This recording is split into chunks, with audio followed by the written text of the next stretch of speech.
미국하고 중국이 경제 전쟁을 하면 이미 싸움이 시작됐죠. 미국도 관세를 부과했고 중국도 미국에 관세를 부과했습니다. 미국과 중국이 서로 협력하면 대한민국 경제는 호황을 누릴 수 있습니다. 그러나 지금 전쟁에 들어갔어요. 그렇기 때문에 우리는 경제적 어려움을 겪을 수밖에 없습니다. 지금 대한민국이 미국과 중국을 이해하지 못하면 우리 미래는 암울합니다. 중국 공산품은 한국과 경쟁을 했고 이제 대한민국을 제쳤다고 봅니다. IT, 정보 기술을 넘어서 이제 인공지능 적극적으로 지원해서 지난 1월 20일경 딥시크라는 신기술을 전 세계에 개방하면서 미국 AI 시장을 위협하고 있습니다. 지금 우리나라가 중국과 경쟁해서 미래 먹거리인 시장에서 밀려버리면 한국 경제는 발전은커녕 추락할 겁니다. 중국 공산주의는 지금도 종교 행위를 금지하고 있고 중국에서 선교 행위를 하는 선교사들을 쥐도 새도 모르게 죽입니다. 교통사고로도 죽이고 정말로 알게 모르게 공안들이 데려다 죽이고 있습니다. 저도 선교사 신부들을 통해서 얘기를 많이 저는 들었어요. 이런 중국에게 종교의 자유가 허락된 대한민국을 갖다 바치는 천주교 신부가 어디 있겠습니까? 오늘 시국 특강 6번째 비상계엄 선포와 대한민국 경제의 비애라는 주제로 강의를 하겠습니다. 제가 신학교 7년 생활을 했습니다. 신학교 7년 생활할 동안 스승 신부님이 항상 강조하는 말씀이 있어요. 한 손에는 성경을, 한 손에는 신문을, 이 두 가지를 꼭 병행하라고 말씀을 하셨습니다. 왜? 성서만 가지고 공부를 하면 세상을 인도할 수 없다는 거예요. 또 신문만, 세상에만 몰입하다 보면 하나님의 뜻을 모른다는 말씀입니다. 이제 가끔, 아니, 신부가 종교 얘기만 하면 되지, 뭐하러 정치 얘기, 세상 돌아가는 얘기를 관여하냐 하는데, 문제는 내 교우들이, 내 사랑하는 교우들이 성당에서만 삽니까? 어디서 살죠? 세상에서 살아요. 그러니까 성당에서도 살지만 세상에도 살아요. 그러면 신부가 성당, 세상은 전혀 모른 채 성당 얘기만 한다면, 복음 얘기만 한다면 이것은 진정한 사목이 아니죠. 양떼를 푸른 풀밭에 이끄는 것이 아닙니다. 대한민국 국민을 상대로 군인을 투입해서 국회와 선거관리위원회 그리고 정부에 반대되는 언론인 체포하기 위해 비상계엄을 선포한 지 2달이 지났습니다. 지금 윤석열 씨는 제가 이 씨가 굉장히 강렬한가 봐요. 다른 분이 윤석열 씨라고 그래도 별 말이 없는데 내가 윤석열 씨, 제가 워낙 발음이 좀 아주 분명하고 똑똑합니다. 윤석열 씨는 헌법재판소에 나와서 비상계엄을 선포한 뒤 아무 일도 일어나지 않았다고 말합니다. 총 한 방 쏘지 않았다고 하면서 지금 상황이 마치 호수에 떠있는 구름을 쫓는 기분이라며 허풍 떨지 말라고 항변하지만 이 2달 동안 대한민국이 아무 일이 안 일어났습니까? 두 진영으로 갈라져 첨예한 대립각을 세우고 소상공인들은 가게 문을 장사가 안 돼서 닫고 길거리의 상점들은 텅텅 비어 나가고 있습니다. 방송을 보니까 안양역이 굉장히 번화한 거리입니다. 제가 거기서 1년 동안 보좌 신부 생활을 했기 때문에 압니다. 사람이 바글바글해요. 근데 지금은 사람이 하나도 없습니다. 그 기가 막힌 중앙 상가에 나라 경제는 올스톱하고 미국 트럼프 대통령이 취임했고 이시바 시게루 일본 총리는 발빠르게 미일 정상회담 미국으로 쫓아갔어요. 1조 달러를 대미 투자를 하겠다고 그랬어요. 1조 달러면 하나로 1456조예요. 우리나라 1년 예산이 650조, 670조입니다. 우리나라 예산의 거의 3배에 관련된 돈을 미국에 투자하겠다고 그럽니다. 미국산 LNG 수입을 확대하고 방위배 2배 증액을 약속하면서 일본 경제의 실리를 추구하겠다고 미국으로 뛰어갔습니다. 일본은 군비 증강 좋아합니다. 2차 세계대전 후 군비 증강을 막았어요, 일본. 기시다 총리는 트럼프를 이용해서 군사 강국으로 발돋움합니다.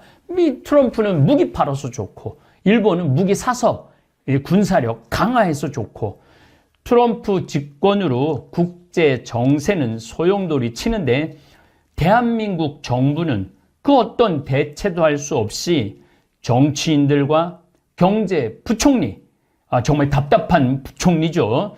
군인들은 헌법재판소와 국회를 들락거리며 내 탓이니 네 탓이니 기억이 나지 않는다느니 모른다는 말로 온 국민을 증언을 거부한다라는 말로 온 국민을 가슴 답답하고 분열로 몰아넣고 있습니다. 우리나라 중국 수출이 홍콩을 포함해서 33%입니다. 미국은 20%입니다. 이게 이제 작년 2024년은 통계가 좀 바뀔 거예요. 중국이 줄어들고 미국이 늘어납니다. 2024년 하고 올해는 중국 경제가 폭망하고 있어요. 지금 중국 경제가 미국 수출이 훨씬 많아질 겁니다. 미국하고 중국이 경제 전쟁을 하면 이미 싸움이 시작됐죠. 미국도 관세를 부과했고 중국도 미국에 관세를 부과했습니다. 미국과 중국이 서로 협력하면 대한민국 경제는 호황을 누릴 수 있습니다. 그러나 지금 전쟁에 들어갔어요. 그렇기 때문에 우리는 경제적 어려움을 겪을 수밖에 없습니다. 지금 대한민국이 미국과 중국을 이해하지 못하면 우리 미래는 암울합니다. 우리나라 대통령이 중국도 가고 미국도 가고 일본도 가고 정말로 많이 왔다 갔다 해야 돼요. 그런데 그런 모습을 찾기가 쉽지 않았습니다. 요즘 태극기 부대원들이 제게 악성 댓글을 올릴 때 이 대한민국을 중국과 북한에 넘길 생각이냐고 따지고 비난을, 처음에 저는 그게 무슨 글인지 몰랐어요. 무슨 소리지 이게? 왜 내가 대한민국을 중국에 넘기지? 왜 북한에 넘기는데 앞장서는 사람이지? 그 처음에는 몰랐어요. 그 댓글이 무슨 뜻인지. 근데 오늘 좀 이야기를 좀 하고 싶어요. 한민족 역사 반만년 5천년입니다. 이 한반도는 남한만 약 11만 제곱킬로입니다. 남북 하나 합치면 23만 제곱킬로미터죠. 북한이 우리보다 땅은 더 넓습니다. 중국이 960만 제곱킬로미터보다 미터로 우리나라보다 95배가 커요. 우리 남한 95배만큼 큰 나라예요. 제가 지금은 중국을 잘 가지 않지만 굉장히 실망스러운 나라예요. 한번 옥수수 심양 쪽에 한번 옥수수를 가는데 5시간 내내 옥수수 밭이에요. 얼마나 나라가 크면은 러시아는 우리나라보다 170배 큰 나라입니다. 지금 전쟁을 해도 흔들리지 않아요. 이 러시아라는 나라는 자원이 너무너무 많기 때문에 그렇죠. 미국은 우리나라보다 98배 큰 나라입니다. 제가 가장 많이 다닌 나라는 미국이죠. 다녀볼수록 이 거대한 미국 대륙, 그 전체 대륙을 얼마나 기가 막히게 잘 가꾸었는지, 프론티어라고 그러죠. 개척 정신이 정말 얼마나 대단했는지 느낄 수 있는 그런 나라입니다. 일본은 우리나라보다 4배 큰 나라입니다. 우린 이 강대국에 끼어 있어요. 이 큰 나라에 끼어 있으면서 끝없는 꽃놀이패로 정치와 경제의 놀이객감으로 고통을 받는 한반도입니다. 우리가 중국 편을 들면 미국이 우리를 되씹고, 우리가 미국 편을 들면 중국이 되씹습니다. 러시아도 북한 지금 전쟁 파견하고 그러죠. 얼마든지 조정이 가능하고 우리를 가장 잘 이용해 먹고 이득을 취하는 나라는 일본입니다. 이러한 지정학적 위치에 놓인 대한민국은 정치가 안정이 되어야 겨우 살아갈 수 있는데 조선시대 때도 그랬고 고려시대 때도 그랬고 삼국시대 때도 그랬어요. 근데 지금 비상계엄 선포라는 엄청난 이 사건 때문에 우리는 지금 국제 정세에 제대로 대체할 여유와 시간이 없습니다. 지금 우리는 전 세계를 향해 경제 경쟁과 또 할 수만 있다면 경제 전쟁을 선포해야 하는데 윤석열 정권은 대한민국 국민을 상대로 전쟁을 하겠다고 비상계엄을 선포했습니다. 방향이 달랐어요. 내국 국민들을 향해서 전쟁을 선포할 것이 아니라 전 세계를 향해서 경제 전쟁을 선포해야 했습니다. 그 후폭풍으로 온 나라가 둘로 나뉘어져서 광화문에서 여의도에서 이제 한남동은 이제 대통령이 없어졌으니까 없어졌지만 그걸 이어서 부산, 대구, 서울 연일 집회하고 정부 요직에 있는 대통령을 포함해서 10명의 정부 강요와 장군들이 감옥에 갇혀 연일 국회로 헌법재판소로 들락날락 하면서 취조를 받고 있습니다. 윤석열 정부는 야당이 협조하지 않고 정부 정책 시행의 발목을 잡았기 때문에 경고성으로 비상계엄을 선포했다고 변명하지만 비상계엄을 선포하고 난 뒤 영국과 이스라엘은 한국 여행 자제 명령을 내렸습니다. 한국이 보낼 수 없다. 국민들 비상계엄 선포한 나라에 이게 어떻게 아무 일도 안 일어납니까?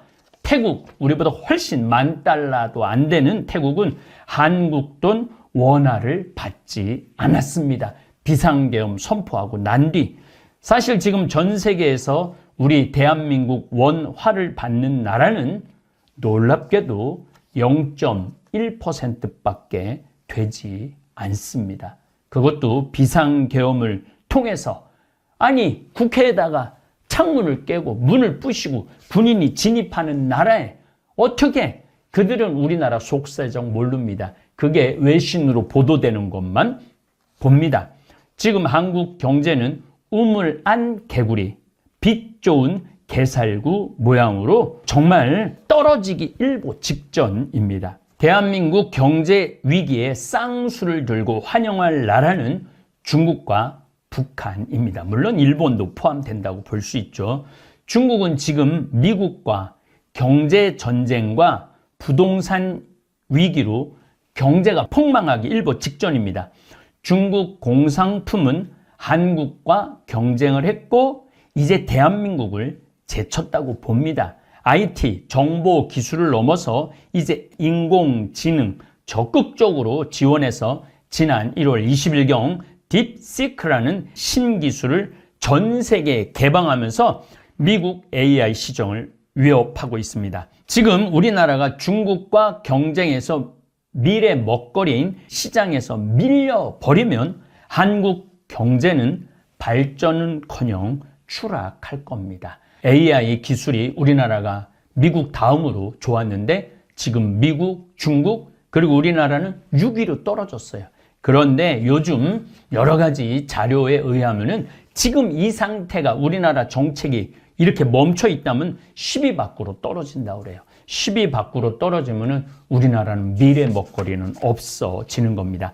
지금 대한민국이 정신을 못 차리면 잃어버린 30년을 지내고 있는 일본을 쫓아 따라갈 것이라고 하고 이미 앞으로 10년 동안 경제 발전을 못할 것이라는 예측과 통계가 속속 발표되고 있습니다. 지금 윤석열 정권을 잡고 난 다음에 3년 연속 1%대 경제 성장을 1%대는 경제 성장이라고 말할 수 없죠. 우리나라가 이 규모를 경제 규모를 지금 원래 2022년에는 세계 9위 10위였는데 작년에는 13위로 떨어졌어요.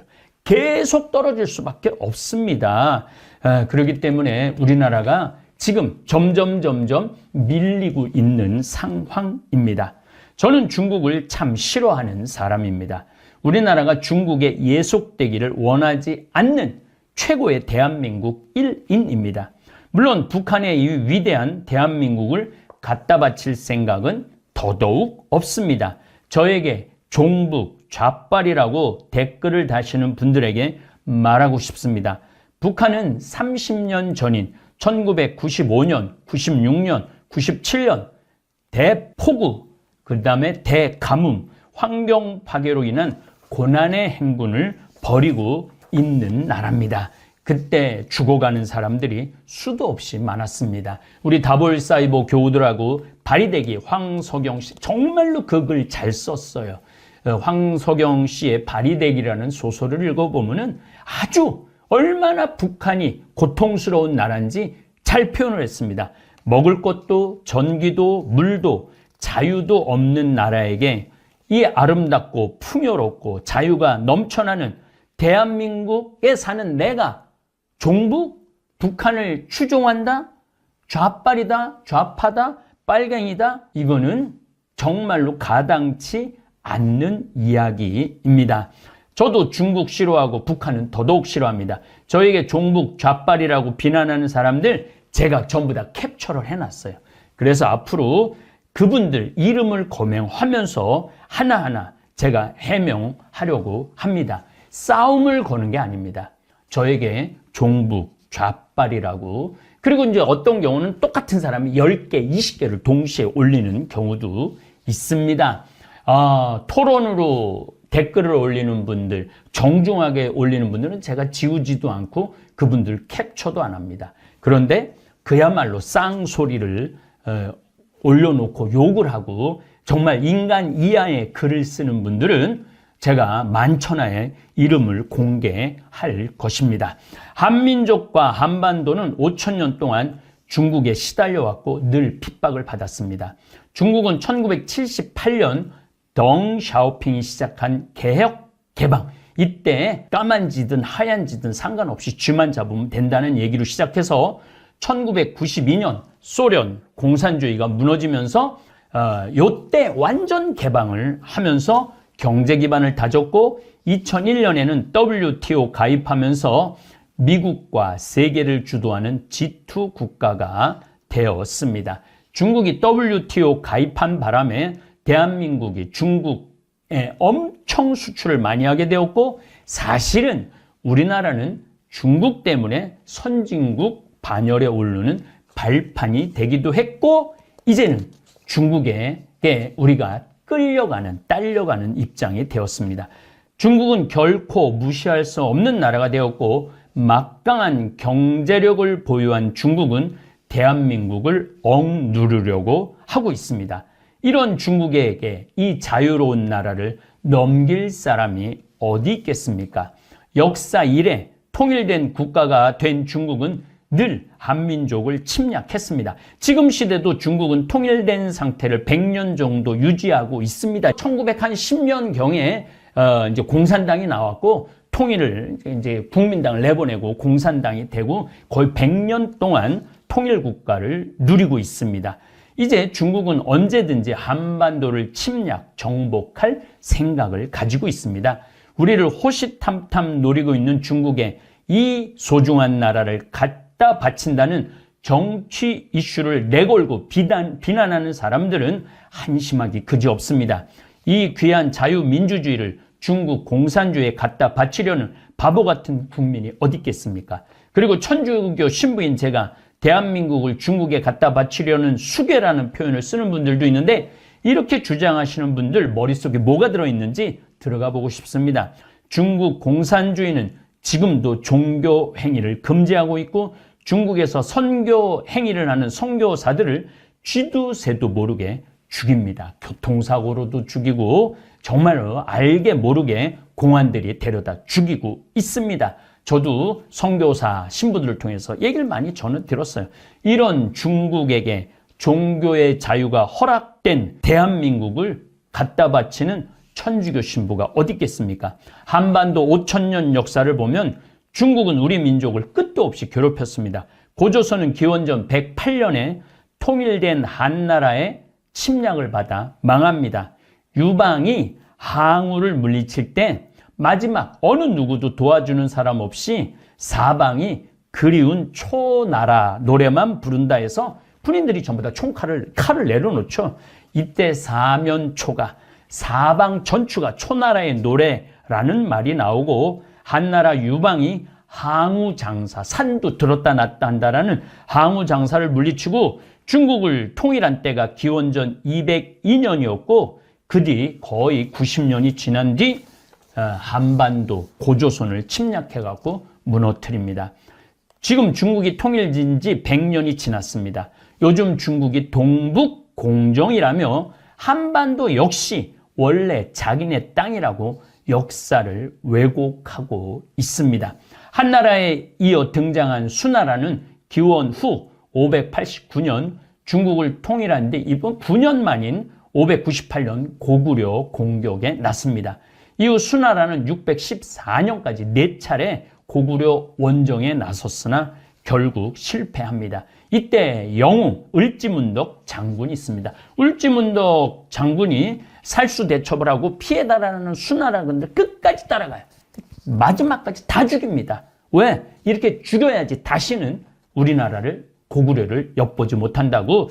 저는 그 을지문덕 장군에 대한 이야기를 공부를 하면서 이순신 장군 역시 마지막 노량해전에서 마지막까지 다 죽여야 된다고. 그래야지 외놈들이 다시는 침략하지 못한다고 이야기를 해갖고 거의 400년 동안 거의 넘나 보지 못했던 것. 물론 일본의 사정도 있었지만은 그것이 아마 이순신 장군의 역할이 아닌가 그런 생각을 합니다. 수나라를 이어받은 양귀비의 이야기를 탄생시킨 당나라는 624년 대륙을 평정하고 난 다음에 당태종 이세민이 21년 뒤에 1645년 그냥 645년 고구려 침략에 나섭니다. 이때 유명한 안시성 전투 이야기가 나옵니다. 그러니까 중국은 자기네 나라들과 통일되고 나면 무조건 어떻게 합니까? 우리 한반도를 침략을 했습니다. 지금 중국은 통일된 지 100년이 지났어요.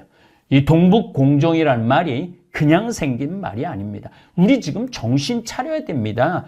서로 내부 총질을 할 때가 아니라는 거예요.